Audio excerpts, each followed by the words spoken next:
Well, hey, good morning, Journey. Hope you're all up and going this morning.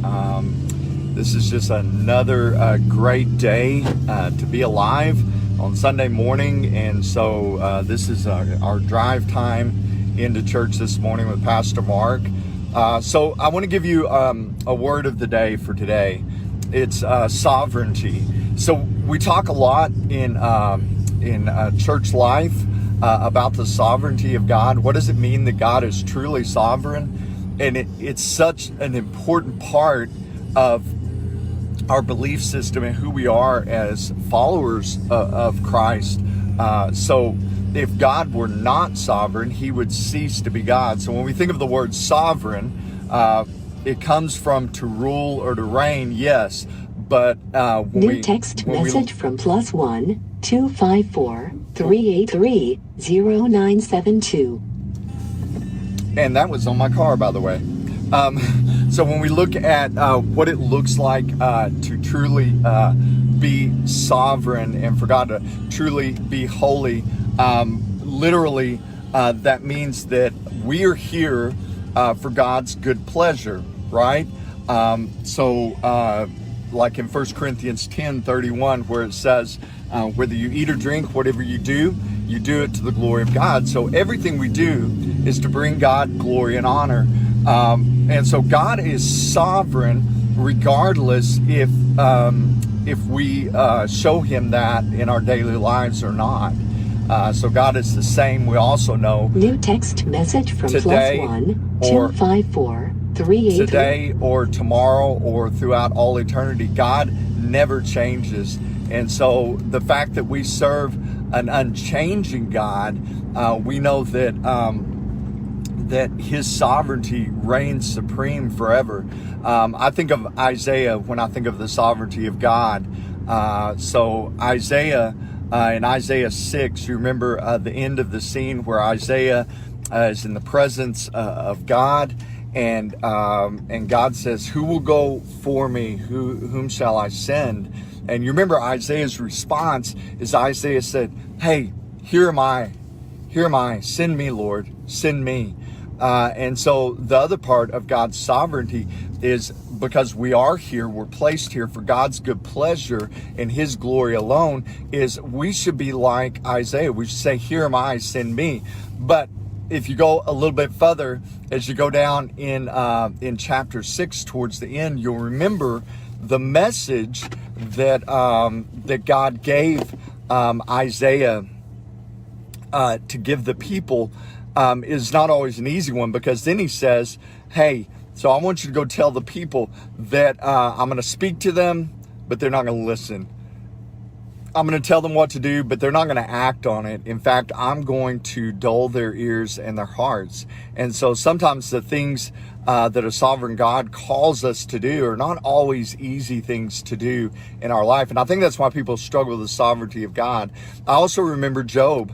You remember at the end of the story of Job, God allowed Satan to take everything from Job, and he still wouldn't curse God. And at the very end, he kind of started questioning a little bit God's plan in all of this. And finally, God spoke up. He said, who are you, Job? Were you there when I put the planets into place? Were you there when I created all of this for you? Were you there at the beginning of creation? So we also know for God to be sovereign, he's sovereign over creation, not just partly sovereign. So I want to talk now a little bit about what it means to make him Lord, because the thing is for God to truly be sovereign in your life, he can't be sovereign in just one place. He can't be sovereign in just one part of your life. He has to be sovereign over all of your life.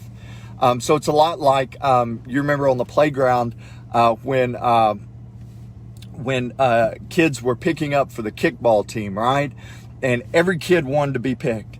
You wanted to be on their team. And so we'd start bidding for whose team we wanted to be on, say, hey, pick me, right? And so I think, yeah, it's a lot like Isaiah says, here am I, Lord, send me.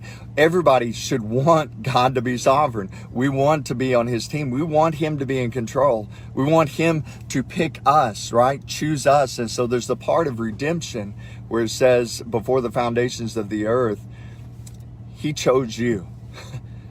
And that's such an amazing promise that God chooses us, even knowing the times that we're going to reject his sovereignty, we're going to reject his love, we're going to reject his power in our life. And even with that, even with the rejection, God is still holy, he is still sovereign, he's still just, and he's still righteous in our life.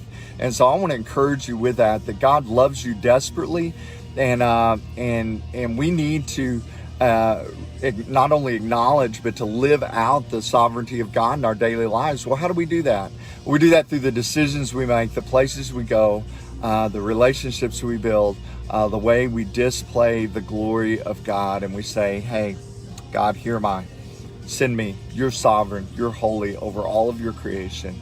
And my desperate need and desire and affections need to be drawn to you every day. So we'd invite you to come worship with us this morning at the Journey. I do want to remind you, with the uptick in COVID cases in the state of Texas, in our county, that the CDC still encourages those wearing masks where 6 foot social distancing is not possible. So I would remind you that this morning. And I also want to remind you that also as well, we have for those that are of high risk category or are feeling sick today, that we do still have our live streaming. You can find that. There'll be a link on our Facebook page. There's also our YouTube channel, or you can access it right from our website at thejourneykilleen.com. So we encourage you to go there and join us for worship this morning. We want everyone to be safe. But we look forward to those that are going to be in worship with us this morning, just coming together, glorifying the sovereign and holy God who is sovereign over all of his creation. I love each and every one of you, and I am so thankful today to be your pastor. I'm so grateful to all that God has given us. And I think sometimes in the midst of all of the struggle and the suffering and the things that are going on in our country and our world today, we forget that God is sovereign. He's holy. He's got this. He has you, and he's not going to let you fall. And so I love you. Look forward to seeing you, whether it's on live stream this morning. If you're live streaming, man, shoot us a message. We get that at the church. We would love to hear how your day is going, or just send a prayer up, or if there's anything we can pray for you about, please let us know. God bless. God is sovereign, and he loves you this morning.